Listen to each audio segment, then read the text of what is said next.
Hello everyone, நான் Madan Gowri and hello my dear MG squad. இந்தியாவில் நிறைய ப்ராடக்ட்ஸோட விலை, லைக் ஃபார் எக்ஸாம்பிள் உங்கள் கையில் இருக்கக்கூடிய ஒரு லக்ஸுரி வாட்சாக இருக்கலாம், சரக்காக இருக்கலாம், சிகரெட்டாக இருக்கலாம், இந்த மாதிரி நிறைய விஷயங்களோட விலை வந்து இன்க்ரீஸ் ஆக போகுது. அண்ட் அதே மாதிரி நிறைய விஷயங்களோட விலை, லைக் வெளிநாட்டுக்கு போய் படிக்கிறதா இருக்கட்டும், ஆர் வெளிநாட்டில் இருக்கக்கூடிய ஒரு ப்ராடக்ட்டை நீங்கள் ஆர்டர் பண்ணி இந்தியாவில் வாங்குறதா இருக்கட்டும், இந்த மாதிரி சில ப்ராடக்ட்ஸோட விலை வந்து கம்மியும் ஆக போகுது. ஓகேவா? இன்னைக்கு வீடியோவில் நம்ம பார்க்க போகிறது எதோட விலை இன்க்ரீஸ் ஆக போகுது, எதோட விலை டிக்ரீஸ் ஆக போகுதுங்கிறது தான். என்ன மதன் திடீர்னு இப்படி சொல்ற, எதனால அப்படின்னு கேட்டீங்கன்னா ஆல்ரெடி நிறைய பேருக்கு தெரிஞ்சிருக்கும். தெரியாதவங்களுக்கு இன்னைக்கு இந்தியாவோட பட்ஜெட்டை வந்து நம்மளோட ஃபினான்ஸ் மினிஸ்டர் சப்மிட் பண்ணியிருக்காங்க. இதுல தான் எந்த ப்ராடக்ட்டுக்கு எவ்வளவு டாக்ஸ் போடுறது, இருக்கிற டாக்ஸ் எங்க கம்மியாகிறது அப்படின்லாம் டிஸ்கஸ் பண்ணுவாங்க. இந்த டிஸ்கஷன் முடிவடைந்திருக்குது. இதுதான் இந்த வருஷத்துக்கு அப்படின்னு சொல்லி கணக்கு போட்டு கொடுத்திருக்காங்க. ஸோ இதன்படி நிறைய விஷயங்கள் நம்ம வாழ்க்கையில விலை கம்மியாகும், நிறைய விஷயங்கள் நம்ம யூஸ் பண்றது விலை அதிகமும் ஆக போகுது. அண்ட் இதனால யார் பெனிஃபிட் ஆக போறாங்க, கவர்மெண்ட் எதனால இதெல்லாம் பண்றோங்கிற ரீசன், இந்த ரெண்டு விஷயத்தையும் நம்ம கூடவே சேர்த்து பார்க்க போறோம். ஏன்னா எல்லா சேனல்லையுமே வந்து எது விலை அதிகமாகுது எது கம்மியாகுதுன்னு சொல்லிடுவாங்க. எதனால ஆனா இதை சொல்லியிருக்காங்க, கவர்மெண்ட் எதை நினைச்சு இதை சொல்லியிருக்காங்க அப்படிங்கறதையும் நம்ம பார்க்க போறோம். அது கூடவே தமிழ்நாட்டுக்கும் பட்ஜெட் இருக்குது. இப்போ கவர்மெண்ட் வந்து தமிழ்நாட்டுக்கு இதெல்லாம் பண்ணி தரணும், ப்ராமிஸ் பண்ணணும். எப்படி நம்ம வீட்டில் வந்து அப்பா அம்மா வந்து பட்ஜெட் போடுறப்போ அண்ணனுக்கு இவ்வளோ இந்த வருஷம் நம்ம செலவு பண்ணலாம், தங்கச்சிக்கு இந்த வருஷம் இன்னென்ன செலவெல்லாம் இருக்குது நம்ம பண்ணலாம்னு சொல்றாங்களோ, ஆக்சுவலா இது வந்து ஒரு நல்ல வருஷம் தமிழ்நாட்டுக்கு நியாயமா இருக்கணும். ஏன்னா நம்மளுக்கு எலெக்ஷன் வருது. ஜென்ரலா எலெக்ஷன் வர்றப்போ இந்த சென்ட்ரல் கவர்மெண்ட்ல இருந்துகிட்டு நிறைய வாரி வழங்குவாங்க. எலெக்ஷன்ஸ்ல எல்லாம் மக்கள் வந்து கொஞ்சம் கைண்டா இருக்கணும்னு. நான் ட்விஸ்ட் என்னன்னு பார்த்தீங்கன்னா, சரி நான் அது வீடியோலேயே சொல்றேன், நான் வீடியோலேயே உங்ககிட்ட டீட்டெயிலாக சொல்றேன். எனிவே இப்போ பட்ஜெட்ல என்னென்ன இருக்குங்கிறத உங்ககிட்ட டீட்டெயிலாக பார்க்க ஆரம்பிப்போம். பட் அதை பார்க்க ஆரம்பிக்கிறதுக்கு முன்னாடி பட்ஜெட் மட்டும் இல்லை, நேத்திக்கு வந்து நம்ம ட்ரம்ப்பும் ஈரானுக்கும் இருக்கிற பிரச்சனையை பார்த்தோம், அதுக்கு முன்னாடி ஜனநாயகன் பிரச்சனையை பார்த்தோம். இந்த மாதிரி வேர்ல்டு ஃபுல்லாக நடக்கக்கூடிய எல்லா விஷயத்தையும் நீங்கள் டெய்லி 10 நிமிஷத்தில் தெரிஞ்சுக்கிறதுக்கு நம்ம சேனலை சப்ஸ்கிரைப் பண்ணி எம்ஜி ஸ்குவாட்ல சேருங்க. இப்போ நான் சொல்ல ஆரம்பிக்கிறேன். முதல் விஷயம், இன்னைக்கு பட்ஜெட்டின் விளைவா எது விலை ஏற போகுதுன்னு பார்த்தீங்கன்னா, ஃபர்ஸ்ட் விஷயம், அந்த ஸ்டாக் மார்க்கெட்டில் வந்து ட்ரேடிங் பண்ணுறேன்னு சொல்லிட்டு நிறைய பேர் இருப்பாங்கல்ல, இந்த ஃபியூச்சர்ஸ் ஆப்ஷன்ஸ் அதிலெல்லாம் நிறைய பேர் இருப்பாங்கல்ல. உங்கள் காங்களே ஒருத்தன் இருப்பான், நான் ட்ரேடிங் பண்ணுறேன் மச்சான், நான் செம்மையாக சம்பாதிக்கிறேன் அப்படின்லாம் சொல்லுவாங்கல்ல. அவங்களுக்கு ஒரு கெட்ட செய்தி. ஏன்னா அந்த டாக்ஸை வந்து அவங்க இன்க்ரீஸ் பண்ணிட்டாங்க. ட்ரேடிங் டாக்ஸ் வந்து 0.02%லேருந்து 0.05% ஆயிருக்குது. ஆக்சுவலாக இந்த பெர்சன்டேஜ்லாம் கொஞ்சம் அதிகமாக இருக்குல்ல, அதெல்லாம் நம்ம போக வேணாம். அந்த ஃபியூச்சர்ஸோடதெல்லாம் நம்ம போக வேணாம். ரொம்ப சிம்பிளாக சொல்கிறேன், ட்ரேடிங் பண்ணுறது டாக்ஸ் ஏற்றிட்டாங்க. ஓகேவா? ரெண்டாவது விஷயம், டொபாக்கோ அண்ட் குட்கா, இந்த வாயிலே கன்சியூம் பண்ற டொபாக்கோவா இருக்கட்டும், சிகரெட்டா இருக்கட்டும், எல்லாத்தோட விலையுமே கண்டமானிக்கு ஏற்றிருக்காங்க. கொஞ்சம் பெர்சன்டேஜ் கிடையாது, பயங்கரமா 25% to 60% வந்து குட்காக்கெல்லாம் வந்து விலை ஏற்றி வச்சிருக்காங்க. ஸோ தம் அடிக்கிறவங்க, நீங்க வந்து தம் அடிக்கிறவங்க இருந்தீங்கன்னா நீங்க சிகரெட்டுக்கு செலவு பண்ணக்கூடியது வந்து அடுத்து கொஞ்ச நாள்ல அதிகமாக ஆரம்பிச்சிடும். இது ஒரு முக்கியமான விஷயம். மூணாவது என்னன்னு பார்த்தீங்கன்னா, சரக்குமே வந்து இம்போர்ட்டட் ஆல்கஹால். ஓகேவா? வெளிநாட்டிலேருந்து நம்ம நாட்டுக்குள்ள வரக்கூடிய சரக்கு வந்து டாக்ஸை வந்து அதையும் டபுள் பண்ணிட்டாங்க. ஓகேவா? ஸோ இதுல என்ன பிரச்சனைன்னு பார்த்தீங்கன்னா, அது அடுத்து நான் சொல்றேன். அம்ப்ரெல்லா குடைகள் இருக்குல்ல, வெளிநாட்டு குடையெல்லாம் நம்ம ஊருக்குள்ள நிறைய வந்து சீப்பான விலைக்கு வித்துறாங்க. நம்ம உள்நாட்டுக்குள்ள குடைகளை உருவாக்க முடியல அப்படின்னு சொல்லிட்டு நிறைய பேருக்கிட்ட வந்து மக்கள் அவங்க அந்த அம்ப்ரெல்லா மேனுஃபேக்சரர்ஸ்னால வெளிநாட்டு அம்ப்ரெல்லாஸோட கம்பீட் பண்ண முடியலன்னு சொல்லிட்டு வெளிநாட்டுல இருந்து நம்ம ஊருக்குள்ள வர அம்ப்ரெல்லாஸ்க்கு டாக்ஸ் ஏத்திட்டாங்க. இது பேசிக்கா ட்ரம்ப் பண்ற அதே வேலை தான். வெளிநாட்டுல இருந்து எங்க ஊருக்குள்ள வரதுக்கெல்லாம் நான் டாக்ஸ் ஏத்த போறேன், அப்ப உள்நாட்டுல இருக்கிறத மக்கள் கன்சியூம் பண்ண ஆரம்பிப்பாங்க. ஏன்னா இது விலை கம்மி ஆயிடும். இப்போ ஏன் வெளிநாட்டுல இருக்கிறத கன்சியூம் பண்றாங்க? ஏன்னா வெளிநாட்டுல இருந்து இம்போர்ட் பண்ணி வர்றது காசு கம்மியா இருக்குதுன்னு அது பக்கம் மக்கள் போறாங்க. மக்களுக்கு உள்நாடா வெளிநாடாங்கிறத கவலை இல்லை, மக்களுக்கு எது காசு கம்மியா இருக்குன்னா. பட் வெளிநாட்டுல இருந்து வரது காசு அதிகமாயிடுச்சுன்னா உள்நாட்டு பொருட்கள் கன்சம்ஷன் அதிகமாயிடும். இதுதான் இதுக்கு பின்னாடி இருக்கிற லாஜிக். ஸோ அம்ப்ரெல்லாஸுமே வந்து இம்போர்ட்டட் அம்ப்ரெல்லாஸ்க்கு டாக்ஸ் ஏற்றிருக்காங்க. லக்ஸுரி வாட்ச், இன்னைக்கு நிறைய பேர் வந்து வாட்ச் கலெக்ஷனை வந்து ஒரு இன்வெஸ்ட்மெண்ட்டாகவே பார்க்குறாங்க. அந்த மாதிரி ஒரு ஆளாக இருந்தீங்கன்னா உங்களுக்கு பேட் நியூஸ், பிகாஸ் லக்ஸுரி வாட்சஸோட விலையுமே வந்து அதிகமாக போகுது. அடுத்து 6th ஒன் என்ன, 10 இருக்கு. ஸோ 6th ஒன் அதுக்குள்ளே மூச்சு வாங்காதீங்க, 6வது தான் நான் சொல்கிறேன். 6வது என்ன அப்படின்னு பார்த்தீங்கன்னா, coffee roasting and vending machines மேலே இருக்கக்கூடிய டாக்ஸை வந்து கொஞ்சம் இன்க்ரீஸ் பண்ணியிருக்காங்க வெளிநாட்டிலேருந்து உள்ள வர்றது. காரணம் என்ன அப்படின்னு பார்த்தீங்கன்னா, நம்ம உள்நாட்டுக்குள்ளேயே இந்த காஃபி ரோஸ்டிங் டாக்ஸிங் அந்த வெண்டிங் மெஷின்லாம் உருவாக்கலாம். ஏன் வெளிநாட்டை நம்பி இருக்கணும் அப்படிங்கிறது. நான் ரீசெண்டாக ஒரு வீடியோ கூட பார்த்தேன், இந்த காஃபி ஷாப் வச்சு காஃபி போட்டு விற்கிறவங்களை விட அந்த காஃபி மெஷின் கொடுத்து அதிகமாக சம்பாதிக்கிறவங்க தான் அதிகமாக இருக்காங்க. Like profit percentage coffee with சம்பாதிக்கிறத விட காஃபி மெஷின் வித்து சம்பாதிக்கிறது தான் அதிகமாக இருக்காங்கன்னு ஒரு சோஷியல் மீடியா போஸ்ட் வைரல் ஆகிட்டு இருந்துச்சு. தெரியல, ஒருவேளை நம்ம ஃபினான்ஸ் மினிஸ்டர் அதை பார்த்துட்டாங்களான்னு. என்ன சொல்றாங்கன்னா, இந்த வெண்டிங் மெஷின் காஃபி ரோஸ்டிங் மெஷின்லாம் வெளிநாட்டிலேருந்து வாங்குறதுக்கு பதிலாக உள்நாட்டிலே வாங்குங்கப்பா. அப்போ அது எப்படி பண்ணலாம்? வெளிநாட்டிலேருந்து வரதுக்கு டாக்ஸ் ஏற்றி விட்டுரு. ஸோ ஏற்றியாச்சு. அடுத்து என்ன அப்படின்னு பார்த்தீங்கன்னா, கோல், லிக்னைட், அயன் ஓர் இதோட விலையுமே அதிகமாகுது. இது வந்து இந்த கரியோட விலை இன்க்ரீஸ் ஆச்சுன்னா எனக்கு என்ன மதம், நான் என்ன கரியில சமைச்சிட்டு இருக்கேன்னு கேட்டிங்கன்னா, ஆனால் நம்ம யூஸ் பண்ணுற எலக்ட்ரிசிட்டி வந்து மோஸ்ட்டாக கரியில இருந்து தான் வந்துட்டு இருக்குது. நம்ம இன்னும் ஃபுல்லாக சோலாருக்கோ இல்லை விண்டுக்கோ இல்லை டைடல் எனர்ஜிக்கோ போகல, ரெனியூவபிள் எனர்ஜிக்கோ போகல. நம்ம கரியை வித்து தான் நம்ம மோஸ்ட்டாக எலக்ட்ரிசிட்டி எடுத்துட்டு இருக்கோம். பட் இந்த கரியோட விலை இன்க்ரீஸ் ஆகுறதுனால, கரி மேல இருக்கிற டாக்ஸ் இன்க்ரீஸ் ஆகுறதுனால, லிக்னைட், அயன் ஓர் இதோட டாக்ஸ் எல்லாம் இன்க்ரீஸ் ஆகுறதுனால எலக்ட்ரிசிட்டியோட விலையும் இன்க்ரீஸ் ஆக வாய்ப்பு இருக்குது.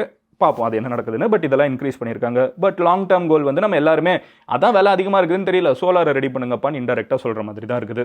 8th அதிகமாக விலையா இன்க்ரீஸ் ஆக போகிறது என்னன்னு பார்த்தீங்கன்னா, இம்போர்ட்டட் ப்ரொஃபஷனல் கேமராஸ். லைக் இந்த பெரிய பெரிய பாகுபலி படம், இந்த இப்போ வாரணாசின்னு படம் எடுத்துட்டு இருக்காங்க ராஜமௌலி, இந்த பெரிய பெரிய யூடியூபர்ஸ் கூட நம்ம சொல்ல முடியாது, சரி சொல்லலாம், யூடியூபர்ஸ் ஆர் பெரிய நியூஸ் சேனல்ஸ் அவங்கெல்லாம் யூஸ் பண்ணக்கூடிய கேமராஸ் இருக்கும்ல, அதெல்லாமே வந்து டேக்ஸ் இன்க்ரீஸ் பண்ணுறாங்க.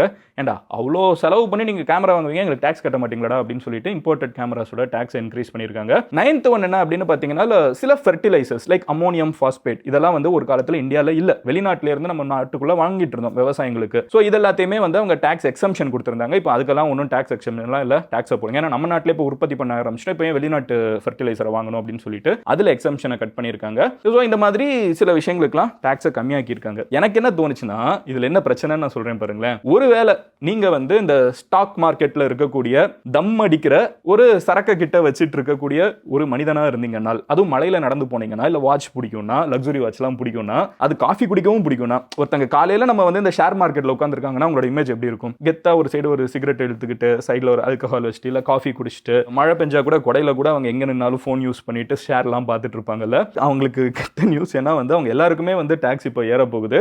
அண்ட் வந்து என்ன எல்லாம் டாக்ஸ் ஏறிட்டே இருக்குது, அப்போ மனுஷன் என்னதான் பண்றது அப்படின்னு கேட்டீங்கன்னா, நோ, இந்தியாவில் வந்து டாக்ஸை கம்மியாகவும் செஞ்சிருக்காங்க. இதுல எது அப்படின்னு அடுத்து சொல்ல ஆரம்பிக்கிறேன். 10 டாக்ஸ் கம்மியாகக்கூடிய விஷயங்கள். First one, foreign education remittance. ஓகேவா? ஸோ வெளிநாட்டுக்கு அப்பா அம்மா வந்து நான் வந்து உனக்கு அனுப்பிச்சு விடுறேன்டா நீ படுறா அப்படின்னு சொல்லிட்டு அப்பா அம்மா வந்து வெளிநாட்டுக்கு இதெல்லாம் போட்டு விடுறாங்கல்ல, ஃபீஸ் எல்லாம், அதுல வந்து டாக்ஸை வந்து கட் பண்ணியிருக்காங்க. ஓகேவா? ஸோ வெளிநாட்டுக்கு பையனை கஷ்டப்பட்டு அனுப்பிச்சு படிக்க வைக்கிறீங்க, படிக்கட்டும், அதே டாக்ஸ் போட்டு இந்தியன் கவர்மெண்ட் சம்பாதிக்கணும், கொஞ்சம் டாக்ஸை கம்மியாக்கியிருக்காங்க 5% to 2%. அடுத்து என்ன அப்படின்னு பார்த்தீங்கன்னா, வெளிநாட்டை சுற்றி பார்க்கணும்னு நினைக்கிறவங்க இருப்பாங்கல்ல, இந்த ஓவர்சீஸ் டூர் பேக்கேஜ் எல்லாம் இருக்குல்ல, ட்ரிப்பா வந்து ஃபேமிலியா போவாங்கல்ல, நாங்க யூரோப் போனோம் 18 கண்ட்ரியை முடிச்சுட்டு வந்தோம், இந்த மாதிரிலாம் சொல்லுவாங்கல்ல, அதுக்குமே வந்து டாக்ஸை கம்மியாக்கியிருக்காங்க. ஸோ இந்த இன்டர்நேஷனல் ட்ரிப்பு, இன்டர்நேஷனலாக போய் படிக்கிறவங்களுக்குலாம் வந்து கொஞ்சம் நல்ல நியூஸ். மூணாவது முக்கியமான நல்ல நியூஸ் என்ன அப்படின்னு பார்த்தீங்கன்னா, medical treatment outside India. சில நோய்களுக்கு வந்து நம்ம வெளியே தான் போய் ட்ரீட் பண்ணுவாங்க, அந்த மாதிரி வெளிநாட்டில் இருக்கக்கூடிய ஓவர் சீஸ் ஹெல்த் கேருக்கு வந்து செலவு பண்ணுறதுக்குமே வந்து டாக்ஸை கம்மியாக்கியிருக்காங்க. இது எல்லாமே வந்து கொஞ்சம் பணக்காரங்களோட ஒரு விஷயம்னு வச்சுப்போமே, ஒரு எல்லாருமே வந்து இதை அஃபோர்ட் பண்ண போகிறது இல்லை, கரெக்டாக? ஸோ ஆனால் எல்லாருமே அஃபோர்ட் பண்ணுற மாதிரி முக்கியமான சில விஷயங்களும் டேக்ஸ் கட்டாக இருக்குது. ரொம்ப முக்கியமான விஷயம், இதை நம்ம வந்து அப்ரிஷியேட் பண்ணணும். Life saving cancer drugs. நம்ம ஊரில் நம்ம அடிக்கடி இந்த டொனேஷன் டிரைவை பார்ப்போம்.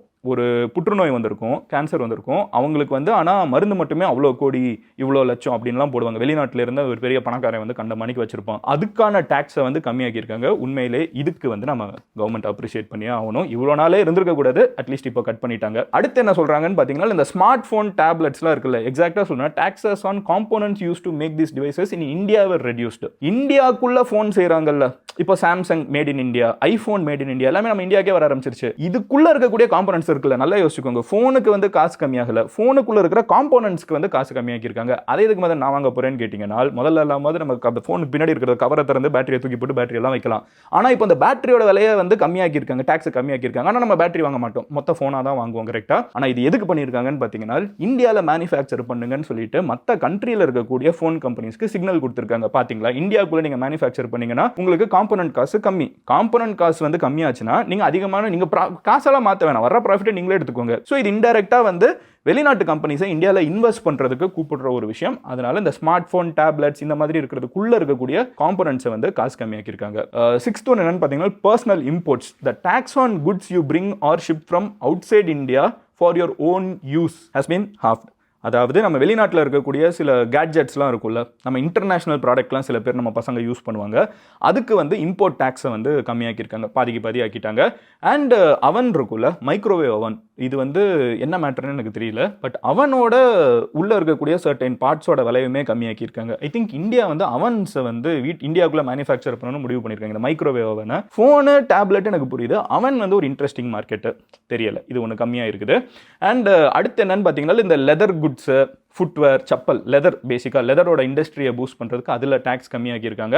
சோலார் பேனலோட விலையும் கம்மியாக்கியிருக்காங்க. உங்களுக்கு புரியுதா? இப்போ கரியோட விலையை ஏற்றிருக்காங்க, சோலார் பேனல் விலையை கம்மியாக்கியிருக்காங்க டேக்ஸை. ஸோ சோலார் பேனலில் இருக்கக்கூடிய மெட்டீரியல்ஸ், இந்த சில ப்ரொடக்ஷனுக்கெல்லாம் வந்து எக்ஸாக்டாக வாசிக்கணும்னா, materials used in solar glass production were exempted from custom duty. So வெளிநாட்டில் இருக்க நம்ம வந்து மொத்தமாக இந்த கரியை அள்ளி எலக்ட்ரிசிட்டி ப்ரொடியூஸ் பண்ணுறதை விட சோலாராக போங்கன்னு சொல்லிட்டு இன்டெரக்டாக கவர்மெண்ட் வந்து இன்டியூஸ் பண்ணுறாங்க. பட் இதுதான் ஓவராலாக நம்மளுக்கு விலை ஏற போகிறது, விலை கம்மியாக போகிறது. ஜென்ரலாக ஒரு விஷயம் சொல்லுவாங்க, டாக்ஸில் வந்து இவ்வளோ எக்ஸம்ஷன் கொடுத்துருக்காங்க, அந்த மாதிரி இந்த தடவை எதுவுமே கிடையாது. இதை வந்து நம்மளோட ஃபினான்ஸ் மினிஸ்டரும் கவர்மெண்ட்டும் என்ன சொல்லுதுன்னா, இது வந்து எலெக்ஷனுக்காக நாங்கள் பண்ணக்கூடிய பட்ஜெட் கிடையாது, இது இந்தியாவை வந்து ஒரு டெவலப்டு கண்ட்ரியாக மாற்றுறதுக்கு உருவாக்கக்கூடிய பட்ஜெட் அப்படின்னு அவங்க சொல்கிறாங்க. நம்ம தமிழ்நாட்டோட சீஃப் மினிஸ்டர் ஸ்டாலின் அவங்க என்ன சொல்லியிருக்காங்கன்னு பார்த்தீங்கன்னா, இந்த பட்ஜெட்டில் தமிழ்நாட்டுக்கு என்ன இருக்குது, எப்பவும் அவங்க ஒரு டயலாக் யூஸ் பண்ணியிருக்காங்க, எப்பவுமே வந்து பட்ஜெட் வந்து ஏமாற்றமாக தான் இருக்கும், பட் இந்த தடவை மிகப்பெரிய ஏமாற்றமாக இருக்குது அப்படின்னு சொல்லியிருக்காங்க. ஸோ அஃப்கோர்ஸ் இவங்க அப்போசிஷன் பார்ட்டி, அவங்க ரெண்டு பேரும் ஆப்போசிட் பார்ட்டி அப்படி தான் பேசிப்பாங்கன்னு இருந்தாலும் அந்த வேர்டிங் வந்து கொஞ்சம் ஃபன்னாக இருந்துச்சு.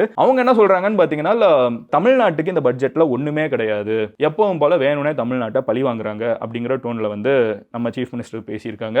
அண்ட் கனிமொழி அவங்க நம்ம எம்பி அங்கே இருக்காங்க கரெக்டாக சென்ட்ரலில், அவங்களும் என்ன சொல்லியிருக்காங்கன்னா, நம்ம ஊர் வளங்களை மட்டும் எடுக்கிற மாதிரி இருக்குது, நம்ம ஊருக்கு எந்த நல்லதும் இல்லை அப்படின்னு. வளங்கள் என்ன மேட்டர்னு பார்த்தீங்கன்னா, இந்த ரேர் எர்த் மெட்டீரியல்ஸ்னு சில விஷயங்கள், மினரல்ஸ் சொல்லுவாங்கல்ல, இந்த ஈவி எல்லாம் செய்யறதுக்கு தேவையான சில மண்ணுக்கு அடியில் இருக்கக்கூடிய பொருட்கள், அது வந்து தமிழ்நாட்டிலேருந்து எடுக்கலான்னு ஒரு பிளான் இருக்குது. ஸோ அதை தான் அவங்க சொல்லியிருக்காங்க, அது இந்த பட்ஜெட்டில் இருக்குது. தமிழ்நாட்டுக்கு என்ன இருக்குதுன்னு பார்த்தீங்கன்னா, சென்னை டு பெங்களூர் வந்து ட்ரெயின் அதிகமாக போகுது, அப்புறம் ஹைதராபாத் டு சென்னை வந்து ட்ரெயின் அதிகமாக போகுது. அதுக்கு அடுத்து மேஜராக நம்மளுக்கு வரக்கூடியது வந்து இந்த ரேர் எர்த் காரிடார். நான் சொல்லிட்டேன், நம்ம ஊரில் வந்து இந்த மைனிங் எல்லாம் இன்க்ரீஸ் பண்ணலான்னு பார்க்குறாங்க. அப்புறம் அது கண்டிப்பாக நிறைய ப்ரொட்டஸ்ட், அது கவர்மெண்ட் எப்படி ஹேண்டில் பண்ணுறாங்க, நிறைய இஷ்யூஸ் வரும், அது கண்டிப்பாக இருக்குது. அது எந்த இடத்துல பண்ணாலும், இங்கே நம்ம தமிழ்நாட்டுன்னு சொல்ல, உலகத்தில் எங்கே நடந்தாலும் கவர்மெண்ட்டுக்கும் மக்களுக்கும் அந்த சேலஞ்ச் இருக்கும். கவர்மெண்ட் வந்து மக்களை கன்வின்ஸ் பண்ணி எடுக்கிறது தான் அதில் இருக்கிற கேம். பட் அது ஒரு விஷயம் இருக்குது. அடுத்து வந்து electronics and textiles. So Tiruppur பேஸ்டாக, திருப்பூர், கோயம்புத்தூர், ஈரோடு இங்கெல்லாம் வந்து ஒரு integrated scheme for textile sector வந்து உருவாக்கலாம் அப்படின்னு வந்து சொல்லியிருக்காங்க. ஏதாவது அங்கே டெக்ஸ்டைல்ஸ் எல்லாம் பூஸ்ட் பண்ணுறது, பங்களாதேஷில் பிரச்சனை இருக்குல்ல, அது அட்வான்டேஜ் எடுத்து. அப்புறம் நம்ம டூரிசம்க்கு வந்து ஆதிச்சநல்லூரில் வந்து இன்னும் பெருசாக அந்த டூரிசம் சைட்டை டெவலப் பண்ணலான்னு, நம்ம தமிழர்களோட ஒரு அடையாளம், அதை பற்றின ஒரு வீடியோ மேக் பண்ணியிருக்கேன், மதன்கௌரி ஆதிச்சநல்லூர்னு சர்ச் பண்ணி பாருங்க. ஒரு முக்கியமான ஒரு இடம், அங்கே வந்து டூரிசமை டெவலப் பண்ணுற மாதிரி சில விஷயங்களை பண்ணலான்னு பேசியிருக்காங்க. அப்புறம் பொதிகை மலை, இந்த ரெண்டு இடத்துலையுமே வந்து மவுண்டைன் ட்ரெயில்ஸ், நடந்து பறவைகளை பார்க்கறதுக்கு, இயற்கை என்ஜாய் பண்ணுறதுக்கு சில விஷயங்களை உருவாக்கலானும் பிளான் இருக்குது. அப்புறம் ஒன்றும் பெருசாக மேஜராக தமிழ்நாட்டுக்கு இல்லை. ஆக்சுவலாக தமிழ்நாட்டுக்கு இல்லைங்கிறது ஒரு இன்ட்ரெஸ்டிங்கான விஷயம். பிகாஸ் எப்போவுமே எலெக்ஷன் வருதுனால், இந்த பெரிய 5 years எலெக்ஷன் வருதுன்னா சென்ட்ரல் கவர்மெண்ட் வந்து அந்த ஸ்டேட்டுக்கு ஏதாவது பண்ணுவாங்க, ஸோ தட் அந்த ஸ்டேட் வந்து பதிலுக்கு ஓட் போடுதுங்கிறது தான் இது வரைக்கும் இருந்தது. இதே கவர்மெண்ட் வந்து இதுக்கு முன்னாடி இதை பண்ணியிருக்காங்க, லைக் பிஜேபி கவர்மெண்ட்டே பண்ணியிருக்காங்க. பட் இந்த தடவை அவங்க என்ன சொல்கிறாங்கன்னு பார்த்தீங்கன்னா, இது லாங் டேர்மாக யோசிங்க, இது எலெக்ஷனாக மட்டும் யோசிக்காதீங்க, இது லாங் டேர்ம்க்கு யோசிங்கன்னா இதுதான் சரியான பாத் அப்படிங்கிற ஒரு டெசிஷன் அவங்க எடுத்திருக்காங்க. பார்ப்போம் இது எப்படி எலெக்ஷனில் ரிஃப்ளெக்ட் ஆகுதுன்னு, மக்களும் இது கூட வைப் பண்ணுறாங்களான்னு. பட் ஓவரால் மேட்டர் என்ன அப்படின்னு பார்த்தீங்கன்னா, இந்தியாவுக்கு வந்து இன்னைக்கு ஒரு டெலிகேட்டான சிச்சுவேஷன் தான் இருக்குது, நம்ம அதை மறுக்க முடியாது. இந்தியாவில் நீங்கள் பார்த்தீங்கன்னா, வெளிநாட்டில் ட்ரம்ப் வந்து அமெரிக்காவை வச்சு புள்ளி பண்ணிருக்காரு எல்லா சைடும். அப்புறம் சைனா, ரஷ்யா மாதிரி நாடுகள் எல்லாமே க்ளோஸ் ஆகிட்டே இருக்காங்க.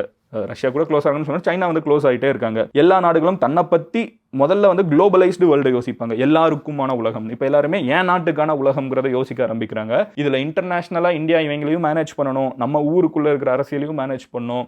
அதுக்கப்புறம் வந்து டெவலப்டு கண்ட்ரின்னு ஒரு டார்கெட்டை வச்சு 2047 நோக்கி போகிறோங்கிறதுனால அந்த டெவலப்டு கண்ட்ரிக்கான செலவுகளும் இருக்கும். இன்ஃப்ராஸ்ட்ரக்சர் லாங் டேர்ம் செலவுகள், அதில் நிறைய இன்வெஸ்ட் பண்ணுறோம்னு இருக்காங்க. இதெல்லாம் பட்ஜெட்டில் போட்டாலும் நம்ம ஊரில் இருக்கிற ஒரு பெரிய சேலஞ்ச் என்னன்னு பார்த்தீங்கன்னா எக்ஸிக்யூஷன். அதை நான் புதுசாக சொல்லணும்னு அவசியம் இல்லை. பிளான்லாம் பயங்கரமாக இருக்கும், கடைசியில் முடிஞ்சு ப்ராடக்ட் ஆகிறப்ப சேலஞ்சஸ் இருக்கும். பார்ப்போம் இந்த கவர்மெண்ட் அதில் எல்லாத்தையும் மீறி எப்படி எக்ஸிக்யூட் பண்றாங்கன்னு. பட் ஓவரால் இதுதான் இந்த பட்ஜெட்ல இருந்தது. அதெல்லாம் விடுமதன், எனக்கு என்ன இந்த பட்ஜெட்ல இருக்கு அப்படின்னு கேட்டீங்கன்னா, நான் சொன்ன மாதிரி நீங்க வெளிநாட்டில் போய் படிக்கிறீங்க, டூரிசம் போறீங்க, டூர் போக பிடிக்கும், அந்த மாதிரிலாம் இருந்தீங்கன்னா உங்களுக்கு அட்வான்டேஜ். ஆனால் அதே நேரத்தில் நீங்க வந்து நான் பயங்கரமா தம் அடிப்பேன், எனக்கு வந்து பயங்கரமா இம்போர்ட்டட் சரக்கு அடிக்க பிடிக்கும், எனக்கு வந்து ஷேர் மார்க்கெட்லாம் ட்ரேட் பண்ண பிடிக்கும், அந்த மாதிரி இருந்தீங்கன்னா இது பேட் நியூஸ். நான் வந்து ரெண்டையும் பண்ணுவேன் மதன், நான் ஷேர் மார்க்கெட்லையும் ட்ரேட் பண்ணுவேன், தம்மும் அடிப்பேன், நான் வந்து சரக்கும் அடிப்பேன், வெளிநாட்டுக்கும் டிராவல் பண்ணுவேன், வெளிநாட்டில் போய் படிப்பேன் அப்படின்லாம் யோசிச்சிங்கன்னா உங்களுக்கு மிக்சட் பேக். இது எதுவுமே நான் வரலையே மதன் அப்படின்னா நம்மளை பெருசாக பேசலன்னு அர்த்தம். மீதி இவங்களை இந்த ஃபோக்கஸில் தான் இருக்குது, லைட் இந்த பக்கம் வரல, நம்ம மேலெலாம் வரலன்னு அர்த்தம். எப்பவும் போல் நம்ம ஊரில் வந்து ஈவன் தோ நீங்கள் வந்து பிஜேபி தான் நார்த் இந்தியா ஃபுல்லாக நிறைய பவரில் இருந்தாங்கனாலும் பட்ஜெட் அப்போ வந்து நிர்மலா சீதாராமன் பட்ஜெட் ப்ரெசென்ட் பண்ண போகிறாங்கன்னு சொல்லிட்டு நிறைய மீம்ஸாக இருக்கும். எல்லாரும் பயப்படுறோம், ஐயோ அவங்க வந்துருவாங்க அப்படின்னு சொல்லி போட்டுட்டு இருப்பாங்க. இந்த தடவை அதே தான் போட்டுட்ருக்காங்க, எங்களுக்கு ஒன்றுமே இல்லை அப்படின்னு சொல்லிட்டு எல்லாரும் போட்டுட்ருக்காங்க. But overall this is a very simple summary of this whole budget. And இது வந்து என்னோட ஒப்பீனியன் தான். நான் எந்த விதத்திலையும் ஃபினான்ஸ் எக்ஸ்பர்ட் கிடையாது. அது வந்து மணி பேஜில் ஆனந்த் ஸ்ரீனிவாசன் சார் பேசுவாங்க, இல்லை வந்து இந்த பெரிய பெரிய ஃபினான்ஷியல் எக்ஸ்பர்ட்ஸ்லாம் இருப்பாங்கல்ல, இன்டர்நேஷனலாக கூட நிறைய இருப்பாங்க, அவங்க அதை பேசுவாங்க. எனக்கு ஒரு விஷயம் மட்டும் நல்லா தெரியும், மார்க்கெட் வந்து இன்னைக்கு சந்தோஷமா இல்லை. உங்கள் எல்லாருக்குமே தெரியும், நான் நிறைய இன்வெஸ்ட் பண்ணுவேன் இந்த ஷேர் மார்க்கெட்டில். இன்னைக்கு காலையிலேருந்தே ரத்த கலரியாக தான் இருக்குது. அடிச்சு பிடிச்சி எல்லாம் இறக்கி விட்டுட்டு இருக்காங்க. டே என்னடா இவ்வளோ பர்சன்டேஜ் இறங்கிட்டு இருக்குது. ஒரு நாளில் வந்து எனக்கு தெரிஞ்சு இந்த 2026 ஆரம்பிச்சதுலேருந்தே தான் மிகப்பெரிய ஃபால். இல்லை ரொம்ப வருஷமாகவே எனக்கு பெரிய ஃபால் இன்னைக்கு இதுதான் நினைக்கிறேன். எனக்கு என்னோட போர்ட்ஃபோலியோக்கு சொல்கிறேன், எனக்கு இன்னைக்கு ரொம்ப பேட் டே. பட் ஓவரால் இதுதாங்க பட்ஜெட். ஓகேவா? உங்களோட நீங்கள் ஷேர் மார்க்கெட்டில் இருக்கீங்கன்னா நீங்கள் சொல்லுங்கள் உங்களோட மார்க்கெட் எப்படி இருந்துச்சுன்னு நம்ம பேசிப்போம். நான் கண்டிப்பாக ஷேர் மார்க்கெட்டுன்னு போட்டு இன்னைக்கு எல்லாத்தையும் சர்ச் பண்ணி பாசிக்க போகிறேன் கமெண்ட்ஸ். நம்ம ஸ்குவாடோட இன்வெஸ்ட்மெண்ட்லாம் இன்னைக்கு எப்படி இருந்துச்சு நீங்கள் சொல்லுங்கள் கமெண்ட் செக்ஷனில். அண்ட் நீங்கள் பர்சனலாக ஃபாலோ பண்ணணும், வேறு ஏதாவது பேசணும் அப்படின்னு நினச்சிங்கன்னா இன்ஸ்டாகிராம், ட்விட்டர், லிங்க்டின், ஃபேஸ்புக் எங்கனாலும் மதன் கௌரின்னு சொல்லி சர்ச் பண்ணுங்கள். வெரிஃபைட் ப்ரொஃபைல் ஈஸியாக நீங்கள் ஃபாலோ பண்ண முடியும். அண்ட் அடுத்து நான் எதை பற்றி பேசணுங்கிறதையும் இங்கே கமெண்ட் செக்ஷனில் சொல்லுங்கள். உங்கள் அப்பா அம்மா யாராவது இந்த பட்ஜெட்டில் என்ன தான் இருக்குது, நாளைக்கு இந்த நியூஸ் பேப்பரில் ஃபுல்லாக வாசிக்கிறதுக்கு பதிலாக ஈஸியாக சிம்பிளாக எனக்கு புரிஞ்சுக்கிற மாதிரி யாராவது சொன்னால் ஓகே அப்படின்னு நினச்சாங்கனால் அவங்க கிட்ட இந்த வீடியோ அனுப்புங்க. ஹே, ஐம் நாட் பர்ஃபெக்ட், நான் மேபி மிஸ்டேக்ஸ் மேக் பண்ணியிருக்கலாம், பட் இருந்தாலும் உங்கள் அப்பா அம்மாவுக்கு இந்த ஒரு ஐடியா கொடுத்தா நல்லா இருக்கும்னு நினச்சிங்கன்னா அவங்க கிட்ட இந்த வீடியோ ஷேர் பண்ணுங்கள். Love you all, take care, bye, cheers எம்ஜிஸ்.